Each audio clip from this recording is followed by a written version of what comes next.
I am Nick Brind and I'm joined by George Barrow, and we are the two co-fund managers of the Trust's portfolio. The team was strengthened in December with the hiring of Tom Dorner, who has significant experience, joining from Aberdeen Standard Life, where he was a portfolio manager and analyst covering the European financial sector. Prior to joining Standard Life, he had been a sell-side insurance analyst at Citi. The Trust is one of three strategies focused on the financial sector that the team is responsible for.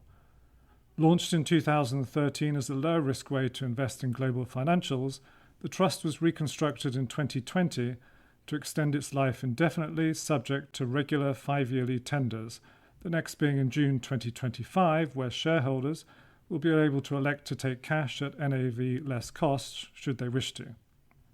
The Trust provides broad exposure to global financials across banks, insurance companies, diversified financials, and latterly fintech companies, which as of May 2023 are now included as part of our benchmark index, the MSCI All Country World Financials Index. On the next two slides, we show the performance of the Trust from inception in 2013, from the reconstruction in April 2020, and calendar year to date in the last 5 years of discrete performance. We show it against our benchmark index, the Lipper open-ended peer group of financial sector funds, and against other UK financial and wider indices. What we'd like to highlight is despite the headwinds the sector has faced, for most of that period the sector has annualized at a creditable 9% per annum, and since the reconstruction in 2020 at around 17.5%, in the latter instance outperforming wider equity markets. The slide highlights the key themes in the sector we're invested in and example holdings. We'll go into more detail in subsequent slides, but broadly we've positioned to reflect the shift in interest rate outlook with rates set to decline. This has implications for growth sectors like alternatives and emerging markets. But it's a diverse sector and there are interesting opportunities within insurance, particularly reinsurance, mid-cap financials, often trading at deep discounts to fair value, and banks, where we see significant upside, but given late cycle concerns on asset quality, we're taking a selective approach. So turning to alternative asset managers, the slide shows some example holdings on the bottom, and the graph highlights the strong long-term growth from increased allocation to alternatives. Within this space, we've looked to get exposure to the strong growth in private credit. So as banks have pulled back, it's opened up significant growth opportunities for companies like Ares, Blue Owl, and Intermediate Capital, which have capitalized on this opportunity. Another theme is the opportunity in infrastructure, which was recently highlighted by BlackRock's acquisition of GIP. The funding gap required to transition to clean energy, the build-out of digital infrastructure, and the reworking of supply chains associated with nearshoring all require significant investment.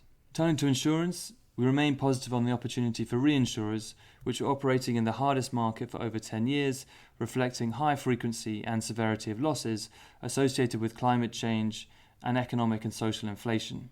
So while capacity has increased, January renewals saw modest further rate rises after a 37% rise in 2023, supporting a high level of profitability with ROEs at high teens levels. Following Everest's results, there have been some questions about reserving in casualty books. However, we view this as more of a prudent measure following strong underwriting returns. We have exposure across US names like Renaissance Re, Arch and Everest, and within Europe, names like Munich Re and the Lloyd's vehicles. Within emerging markets, we view support to financials from easing US monetary policy. We have exposure through emerging Asia, across markets like India, Indonesia and Philippines, all very attractive banking markets, and more recently have been increasing our allocation to Mexico, which is benefiting from nearshoring and a government agenda which has supported domestic consumption. However, there are also idiosyncratic opportunities linked to corporate governance reform. Just as we've seen in Japan, this slide highlights the potential governance changes in Korea. Given the deep value within Korean financials, with banks trading at 0.4 to 0.5 times book, progress in the government's corporate value up program is likely to be a long-term process, but could offer material upside. Capital return is a key theme for banks. The increase in medium-term return on equity from rates rising from rock-bottom levels, along with surplus capital and relatively low levels of loan growth, have increased the level of capital return. As you can see on the left-hand side, US banks are forecast to return 6.5% total yield, including buybacks and dividends.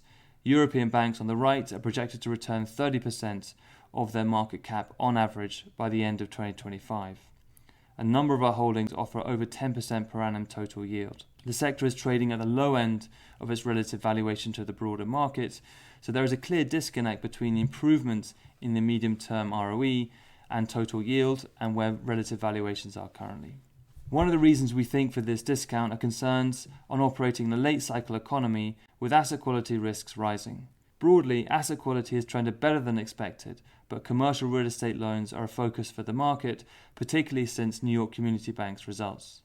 It's important to put into context the type of commercial real estate, and actual exposure levels to office CRE is low, as shown in the chart. And commercial real estate includes many different categories with different risk profiles. It could include multifamily apartments, retail, owner-occupied and office. Banks have also been prudent in terms of their reserving. So on average, the loan loss reserve against commercial real estate office loans is around 10% of their exposure, based off an assumed 22% default rate and a 50% loss given default. While we view this risk as manageable for the sector, presenting an earnings, not capital risk, we have no exposure to US regional and SMID-cap banks, as we expect this issue to remain an overhang for the foreseeable future.